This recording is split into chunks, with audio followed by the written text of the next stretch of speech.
Ok, nous allons commencer les structures conditionnelles. Donc, je vais maintenant revenir en VS Code pour pouvoir implémenter tout ça. Donc, dans mon fichier, les barres de Python, je vais l'ouvrir avec moniteur VS Code. Donc, vous faites un clic droit et ouvrir avec VS Code. Donc, à ce niveau, je vais créer un nouveau fichier.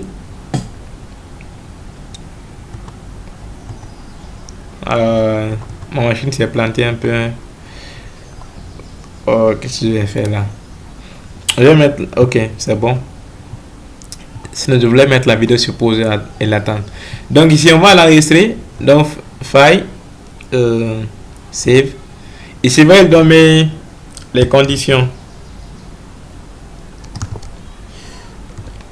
Les conditions. N'oubliez pas l'extension .py. N'oubliez pas toujours l'extension. Voilà. Donc ici, je vais mettre un commentaire. On va voir les commentaires vers la fin. Mais pour mettre un commentaire, c'est simplement dièse. Je vais mettre les conditions. Voilà. Voilà. Donc ici, les conditions en Python, c'est très simple. Pour définir une condition, ici on va travailler sur un exemple. On me dit par exemple de demander un nombre à l'utilisateur et l'informer ensuite si ce nombre est positif ou négatif. Voilà, si ce nombre est positif ou négatif. Voilà, donc c'est ça. Donc je dis par exemple n égale, je vais castrer à int, je mets input, je vais dire donner un nombre. Voilà. Donc, j'ai maintenant mon nombre. Je vais vérifier est-ce que le nombre saisi, c'est un nombre positif ou bien un nombre négatif. Donc, c'est là rentre en jeu les conditions. Donc, les conditions, je vais mettre if n, si le nombre est supérieur ou égal à 0, et je mets 2 points. Cela veut dire quoi? Je vais afficher un message. Donc, printer. Je vais dire positif simplement. Voilà. Donc, quand je fais ça, je vais enregistrer, vous allez voir. Donc, enregistrer. Et je vais l'exécuter. Donc, c'est pourquoi il disait, quand vous installez VS Code, prenez le temps de venir sur Installation et puis installer Python. Cela va vous permettre d'exécuter en même temps Python ici, quoi. Donc, vous voyez vu, je peux l'exécuter ici.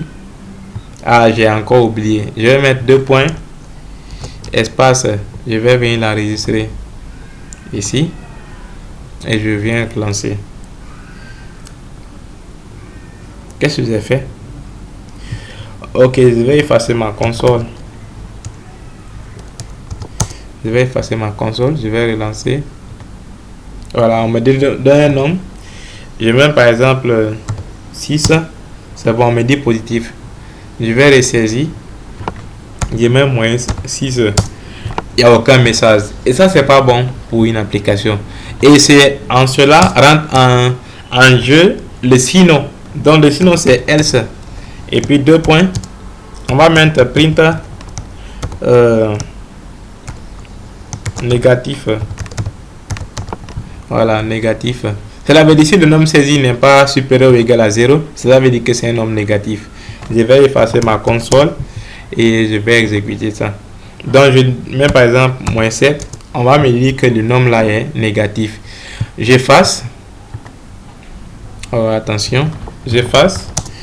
Je vais réexécuter. Je donne par exemple 0. On me dit que 0 est positif. Et on dit souvent que 0 n'a pas de signe. Alors pour régler ce problème, on va venir ajouter une autre condition. Un sinon. Donc c'est le else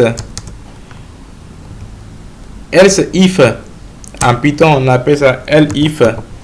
If je vais dire n égale à 0.